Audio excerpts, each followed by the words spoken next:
Elisa Keay. Nice to I see you. do. Thank you for being here. You're going to be with us later today as well at our Business of Cannabis retail series. But I wanted to check in with you this morning because we've been to your store, Kay's Pot Shop, on Queen Street East in Toronto. We were so taken by it. We've tried to get there as much as possible, tried to talk to you as much as possible. But I wanted to specifically have you today because we are in the midst of a year that's going to see maybe 960 to 1,000 new stores in Ontario. That's sort of on the one side, which puts incredible demand and stress on the current system to people to stand out and do something different and interesting. You were doing something different and interesting, but it actually is very true to who you are. That is to say, tell us a little bit about why you wanted to open Kay's Pot Shop. Well, it's funny. My husband especially has always wanted to do this. And when there was legalization and there was the first lottery, we were all about it. And of course, the first lottery was what it was. We didn't get into the second lottery, but when the opportunity came about to start with the application, we got in there right away. Like the beginning of January last year, we signed. We wanted to do this. We wanted to. It was a space we wanted to be in. It was like sort of the next for us. I have a long career. Sorry, I have an alarm going off. I apologize, but go ahead. Sorry, I really screwed that up. Go ahead. I had a career and my husband is in film, and we wanted to do something beyond that. And this just really fit us.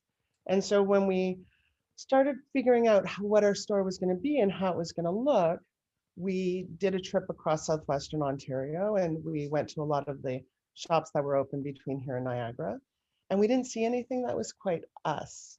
And that set us down the path of opening Kay's Pot Shop, a store that was for people that approached cannabis like us. And I'm pretty happy with how it turned out. We both are. It brings a lot of who we are to the store.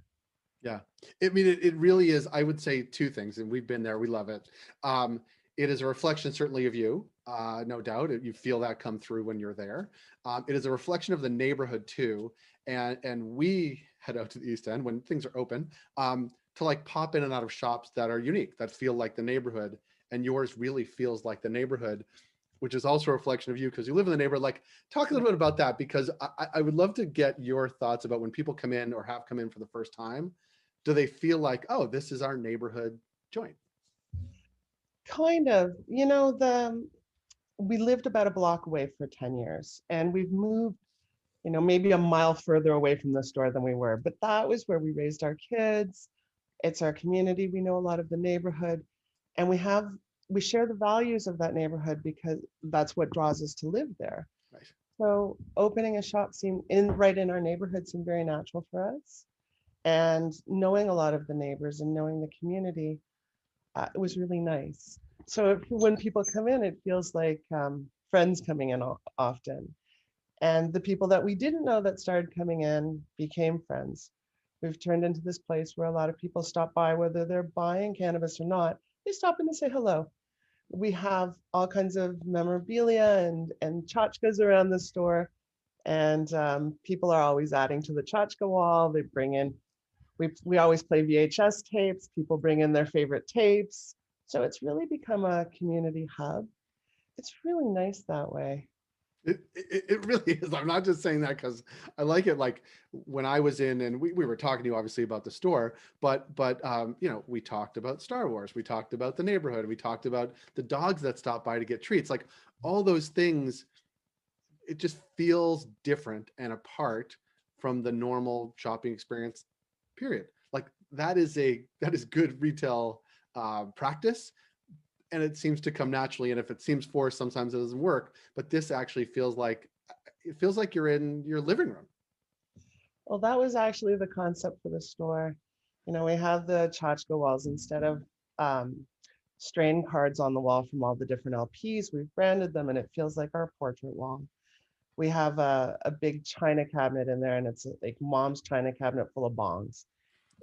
We've had a lot of fun with it, and we approach it like that. We want people to feel really comfortable coming in. We want people to be able to ask questions. We want people to feel friendly and not just rush through. And a lot of people come back or send friends there because it's not intimidating. And we're not purposely trying. Like, that's just who we are. We'd like, come in and see us, hang out. Let's talk about pot. I mean, that's good. That's what consumers like. Like, that's what I like, right? Like, people actually do want to talk about it, and for and we'll talk about it a little bit later today as well. And that is, people do have a lot of questions, right? Especially as things, even for a lot of consumers, are relatively new. They have an old way of buying things. This is a new way of buying things. How do we make them comfortable so they want to come back to Kay's Pot Shop in the new way? Yeah, that was a big part. That's still an ongoing big part of it. Consumers have a hard time switching from the legacy to the licensed.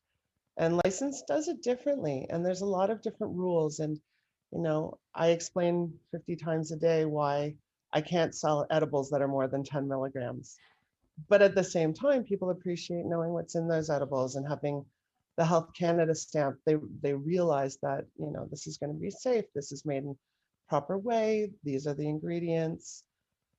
The same with, I've had to explain it a ton of times. Shatter, what you're getting on the gray market or the legacy market may be different than what we're selling. There's definitely a difference in price. And the initial reaction to that is like, I'm not paying this. Like, I can get this for this price. And we have to go into, well, but the process of making really cheap stuff may not be the healthiest option. We have to explain basically strains, cultivars, LPs. There's so much on the license side that I think you don't realize until you start talking to consumers what they don't know or what they're trying to figure out. So you have to provide a space where people can feel comfortable to ask questions. And you certainly have, and kudos to you, because getting up and running is not easy. Two, it's that has not been easy. It's not easy.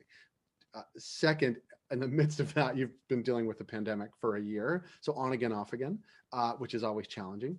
But I think what you said at the beginning, which is trying to create a place that people want to come into, is really the value add, where once things open back up again, it's going to be the first place they want to come, I think, right? Like, it is a bit of like, oh, I really miss that experience I had in my neighborhood to go get my weed, right? Like, I think there's something to that. And are you projecting ahead of what that might look like, the next normal state?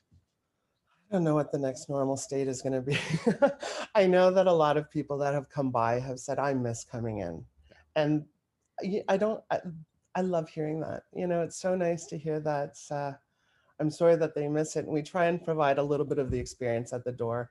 We've moved everything that we can up, and we still give dogs dog treats, and we still have time for chat, but it's definitely a different experience when you can come in. Yeah. Well, Lisa, I do like talking to you, even when we're not sort of filming. And I wish you all the luck in the world over the next couple of months, let's say. And we can't wait to get back there, and we can't wait to get back there and spend some time as well. So thank you for your time. We'll see you later today. And thanks as always. Thanks for having me, Jay. It's always great talking to you.